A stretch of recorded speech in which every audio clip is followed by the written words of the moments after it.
going to be getting into our first review of the day. We're going to be discussing Book of Boba Fett. So Book of the Boba Fett. So this got announced. It was like the little stinger at the end of season 2 with the Mandalorian. We got a nice kind of little stinger at the end where it showed Boba Fett basically taking control, being the new crime lord of Tatooine, which left people pretty excited. Along with his right hand woman, Ming-Na Wen, here. Who I'm always glad to see more of her. I think she's incredible. 100%. She's not fumbling the bag like Gina Carano. So that it's good to see her kind of in the show.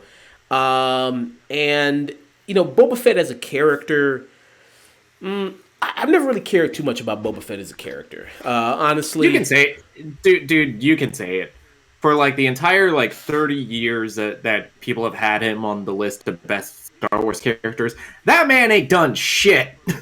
Yeah, I mean, for his time that people have talked about him in the original trilogy, it's just because he was a cool looking character. He looked cool, looked like a nice, cool action figure that, he had the jetpack and the weapons and stuff like that. But if you really, go back and really look at his time in the original trilogy, it wasn't all that much. So I never was kind of really all that big on the character. And plus he kind of died not died, but he kind of got knocked out like a bitch a little bit. Like, you know what I mean? In Return of the Jedi, and Han Solo just all of a sudden turns his back and then hits his jetpack. Yeah, and then he got killed in a comedy bit, not like overpowered, not actually beaten. Yeah, so I thought that was pretty kind of lame there. But here, which this first episode, first kind of time you see him kind of get out of the Sarlacc pit, which is a lot of people, kind of always wondering, how he kind of got out of there. And this extended universe stuff, comics and stuff that delved into more Boba Fett, made him more of a character.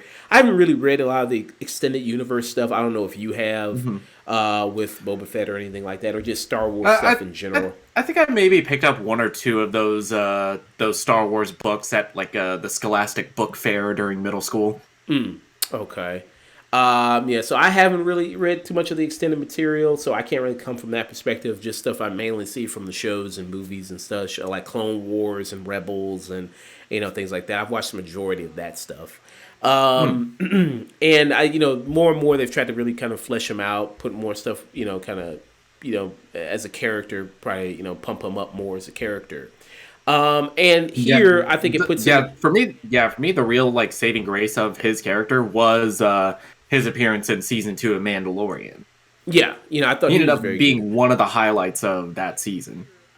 Yeah, and a lot of people have kind of also talked about it's like, well, you kind of already had a similar show in the Mandalorian as far as hey, it's kind of what we wanted from a Boba Fett show maybe at first, but just with a different character because it's the same kind of situation, bounty hunter, going around taking these different jobs, traveling around the galaxy.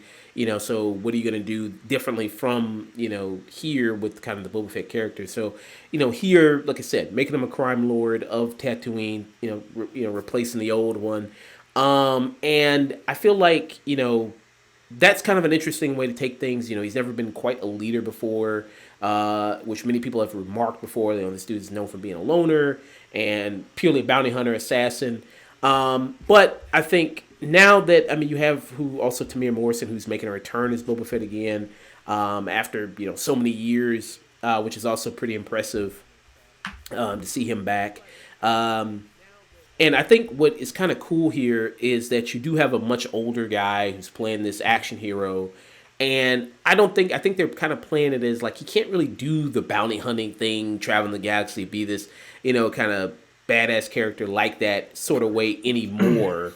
Maybe like how he used to, and kind of has to approach things in a different way, which I think is what they're trying to go for here and what they're trying to do. And with this first episode, I don't think there's a whole lot to talk about because there's kind of just setup, and it was kind of, and this episode wasn't that long. It kind of came in at, I think 35, about 40 minutes.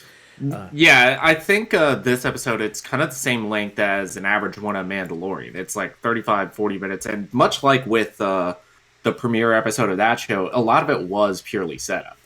Yeah. But But with that first Mandalorian episode, you had like a whole lot of great set pieces, a lot of whole cool world building with the introduction of characters like Carl Weathers as like a his handler, and I think this is more set up than anything else.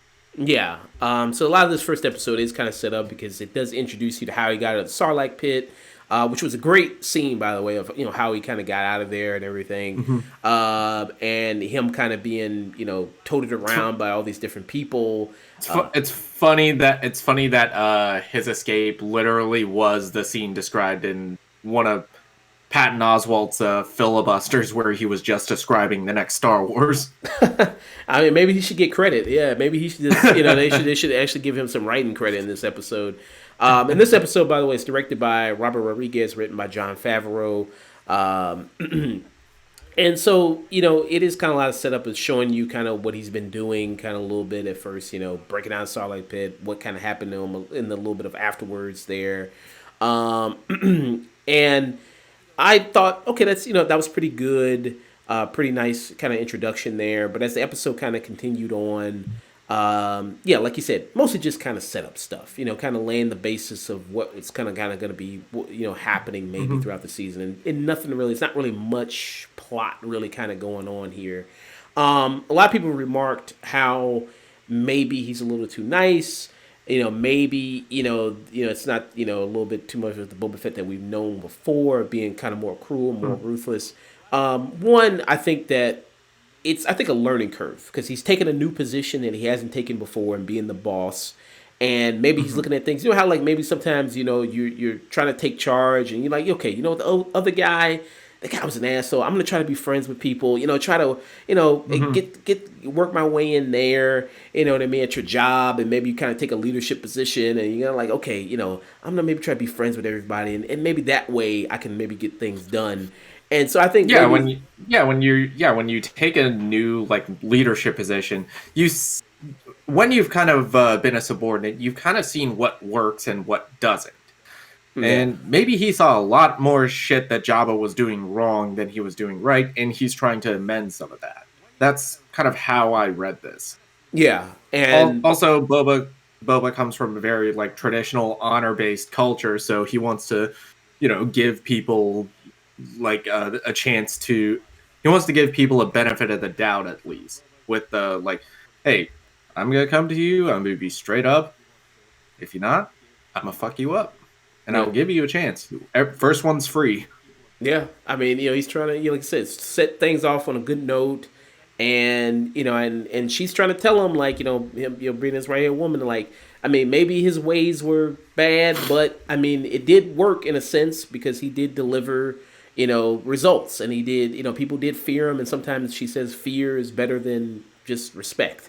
Um, and he's trying to do things a little bit of a different way. So I think yeah, it's going to be maybe a learning curve, and also it's the first episode, so you know, who knows what's kind of going to develop here. And one of the big action scenes that we kind of see in this show is the scene where he gets ambushed. You know what I mean, by a bunch of Mm-hmm. different kind of these ninjas that come out of nowhere. And there's going to be, of course, when there's kind of a new leader, there's going to be people that try to test the new leader and try to see what they can got to get away with, and what's his response kind of going to be to this will be interesting, I think, to see in the next episode. And I thought that was kind of a good action set piece there. What did you kind of think about that? I think, yeah, that action piece, it's well choreographed. Even Tamir Morrison, for his limited capability, he's an older guy. Stunts are very hard to do and very hard to choreograph, especially for an older person. But I thought it worked for the character, as well as Ming Na Wen, who is like leaps and bounds above him.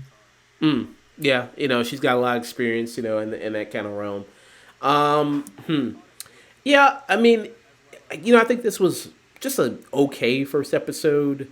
I'm trying to think about how I felt about maybe like the Mandalorian, the first episode. It's been a while since I've seen the first one. I think the first episode of the Mandalorian was really good. I think it really had Hmm. a really good episode and did a good setup of like things that they were gonna like that laid the groundwork there.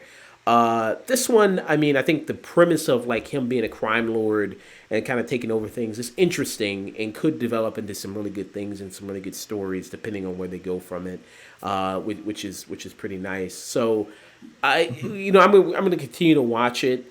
I mean, a lot of people are going to continue to watch it, even if they may not be pleased with this first episode because it's Star Wars, it's Boba Fett, you know. Yeah, and pick a great show that doesn't have a bad to okay pilot episode. Yeah, it's kind of rare you find a great pilot episode. You know what I mean? Like of a show that kicks things off. Like the best one that you can probably name is something like Breaking Bad. You know that had an amazing pilot episode. And even then, people still like critique that pilot in that first season. Yeah. So, I think this is yeah. I do like kind of seeing the. I did like seeing the beginning of seeing him kind of get out of there, and then seeing him, kind of be this kind of slave at first to the Jawas. No, to the sand people, they like Sand people, string him up.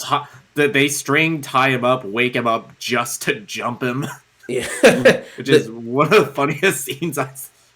And then the kids were beating them and just kicking them with sticks and everything like that, and Wake him up just to jump him.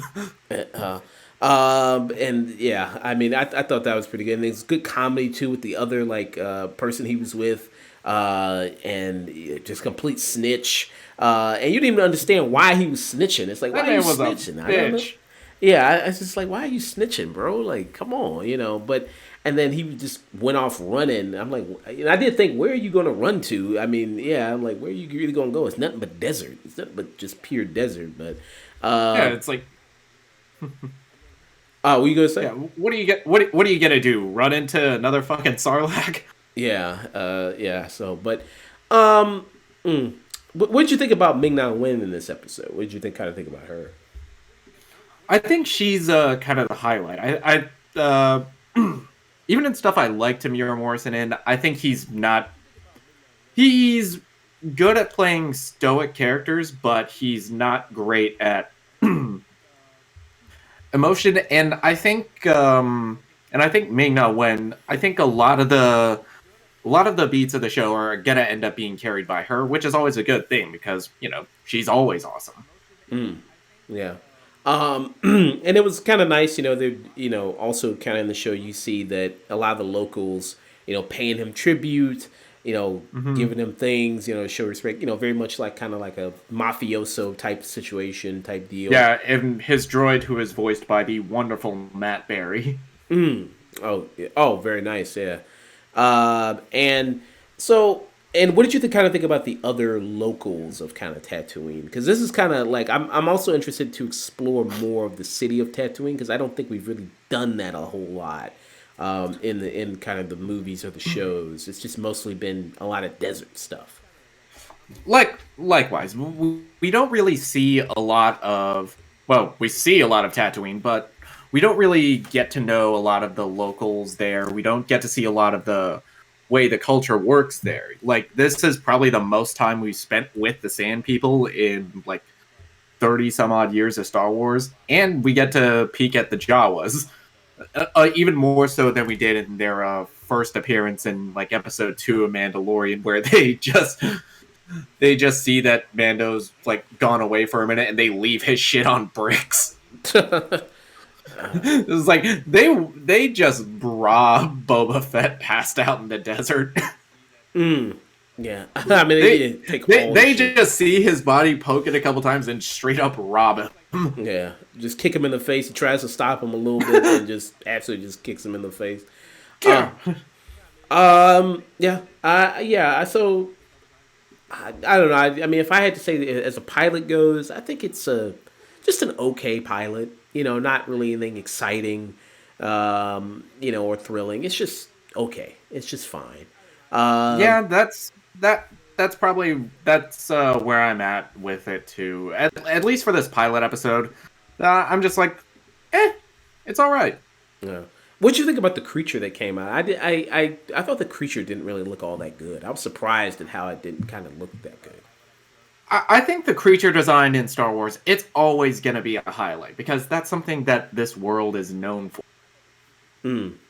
And I thought the creature looked fine. It had a very unique design compared to stuff that we haven't seen from Star Wars in a while. It reminded me a lot of the stuff you'd see in like the Fallen Order video game.